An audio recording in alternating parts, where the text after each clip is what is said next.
Друзья, приветствую всех на своем канале. Сегодня хочется поговорить о том, что инициативу с созданием дискуссионного клуба подписчики очень горячо поддержали, а также активисты других движений. Хотя я пока еще ни в каком движении не состою, но, может быть, придумаю какое-то свое собственное движение, да, и будут люди к нему присоединяться.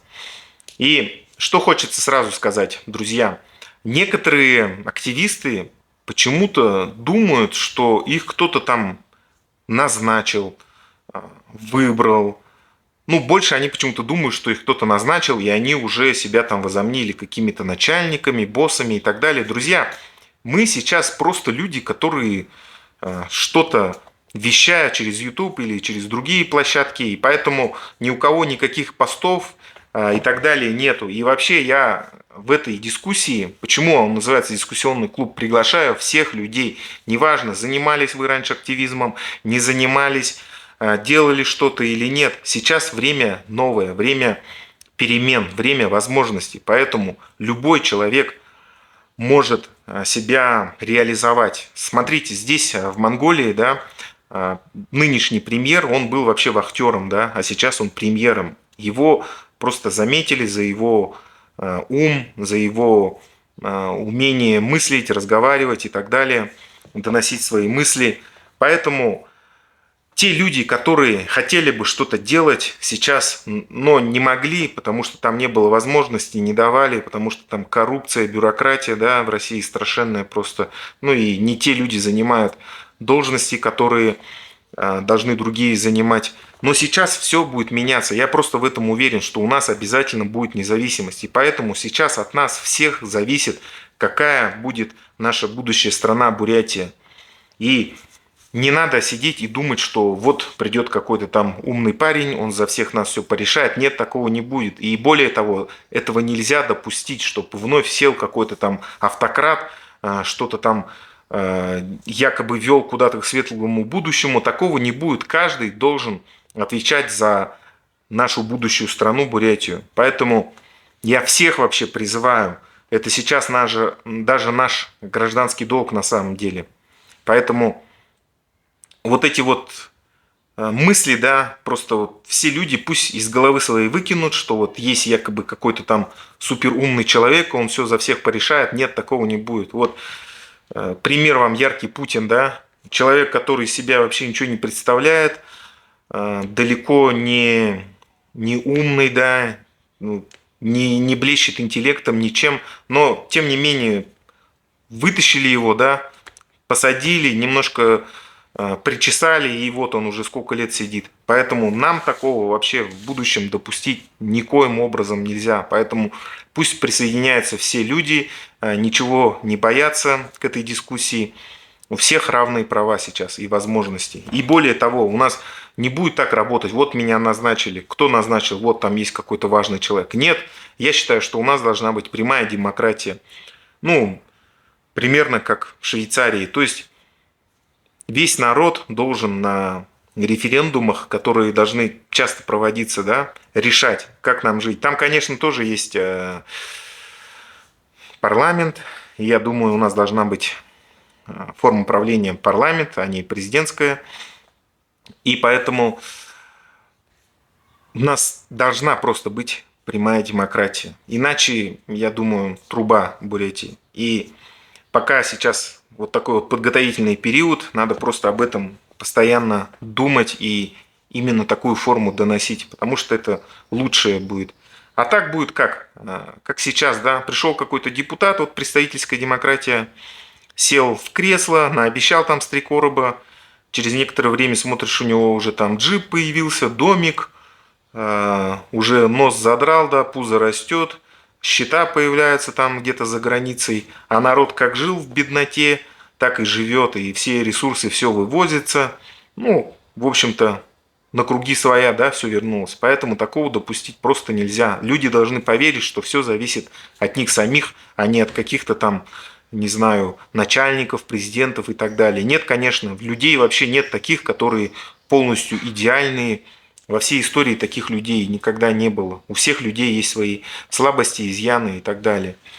И Видите, друзья, в это время оно же является и смутным тоже, да. Много людей, которые хотят в мутной воде рыбку поймать, да, обогатиться каким-то образом. К сожалению, я считаю, что Николай как раз из таких людей. Сейчас, к сожалению, вот начинают всякие проблемы всплывать с визами. Ну, надеюсь, удастся их как-то решить. И если у вас тоже были или возникли какие-то проблемы, связанные с Николаем, то тоже можете открыто рассказывать, пишите в телеграм-канал, будем все это изучать.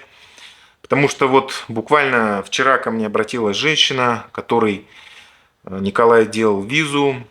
Эту визу она оплатила за год, а сделана она на полгода. Якобы через полгода она подойдет, и получается ее можно будет продлить. Но я как-то в этом не уверен. Ну, в общем, расскажу, чем все кончилось чуть попозже. И просто я вот теперь понимаю, какую на самом деле помощь оказывал Николай. И знаете, друзья, на самом деле он меня тоже в чем-то, получается, ну, обманул, это очевидно, да, и купил на что. Видите, он, оказывается, давно хотел на меня выйти, охотился, да, грубо говоря. Сейчас я это узнаю, потому что ему нужен был какой-то медийный выход, чтобы ну, на других людей выйти, о себе как-то заявить. И вот, к сожалению, случай свел, и он сразу же начал мне там все обещать, что мы там уедем в США, будем там делать студию, будем, главное, бороться за независимость и так далее, потому что, ну, моих медийных возможностей на самом деле мало. И я просто, не знаю, почему-то поверил во все это, хотя раньше никогда никакой истории за Николаем не было в этом плане. И видите, я сам себя должен в этом винить, потому что человек мне что-то наобещал ни с того ни с сего, да, которого я вообще первый раз вижу, а я как-то повелся. Но, к сожалению, повелись очень много людей, и даже люди с должностями, да, ну, сами понимаете, откуда. И вот удалось провернуть ему такую схему, вообще не будучи, грубо говоря, никем в такой вот оппозиционной активистской деятельности. И более того, сейчас призывает вот такими вот, как сказать, не совсем, ну, вернее сказать, нечестными способами для того, чтобы попасть в США. То есть он же летел не через Мексику, а через, как сказать, кейс, да, грубо говоря. Ну, короче, как Батыр Бармангнаев, да. Хотя Батыр Бармангнаев это действительно активист, борец, он же еще член Конгресса калмыцкого народа. Ладно, друзья, не будем о плохом. Просто, знаете, хотя, с другой стороны, я в этом вижу тоже некий плюс в том, что, видите, я только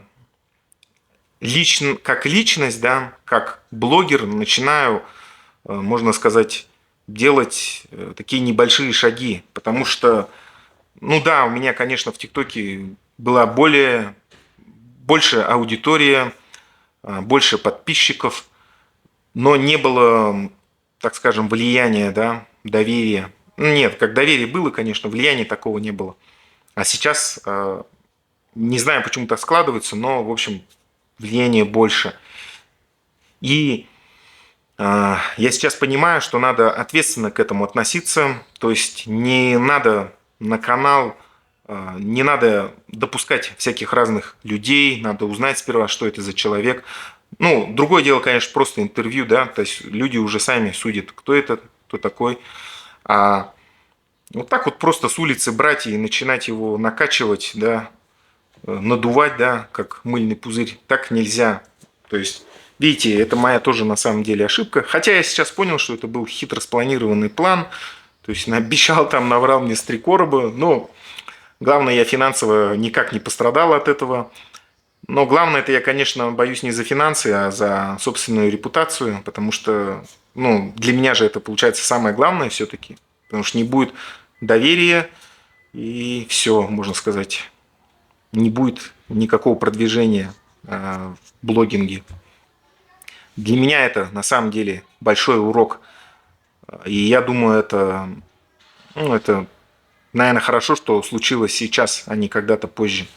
И поэтому, видите, друзья, если есть за каким-то активистом, да, какая-то, не очень хорошая история, то лучше, чтобы эти люди сразу рассказывали о ней сами. Потому что если это позже всплывет, это будет очень печально. Потому что у нас сейчас правила другие. Это не вот эта вот путинская власть, в которой все как раз-таки, все люди с подмоченной репутацией там участвовали. Поэтому сейчас таких вот людей, которые что-то делали в прошлом не очень хорошее, мошенничали, да, обманывали людей, они должны рассказать эту историю, да, рассчитаться с долгами, ну, то есть начать все с чистого листа. Поэтому пусть люди лучше не скрывают. Тут есть такой вот слух, или как это назвать, не знаю. В общем, ну, вы сами, наверное, догадываетесь, о ком я говорю. Говорят, что человек занимался продажей постов, там, типа министр МВД ты будешь и так далее. Все это делалось, я так понимаю, за деньги. И поэтому пусть лучше люди рассказывают то, что было у них в прошлом, чтобы потом в будущем никаких эксцессов не возникало. И я для себя, знаете, что, друзья, решил? Я в политику не пойду, я буду развивать дальше медиа, буду работать в этом направлении. И мне хотелось бы потом в будущем найти коллег, настоящих журналистов, чтобы это были действительно люди, которые могли представлять четвертую власть, чтобы у нас была свобода слова обязательно. И это люди должны быть очень честные, очень любящие родину и с повышенным уровнем справедливости, да. То есть без таких людей наше государство просто будет обречено. Поэтому просто поймите все, нельзя во лжи, да, построить ничего хорошего. Вот как-то так. Ладно, друзья, заканчиваю на сегодня свой спич. Поэтому, если вам нравится такой контент, пишите комментарии, ставьте лайки. Все, до встречи. И подписывайтесь.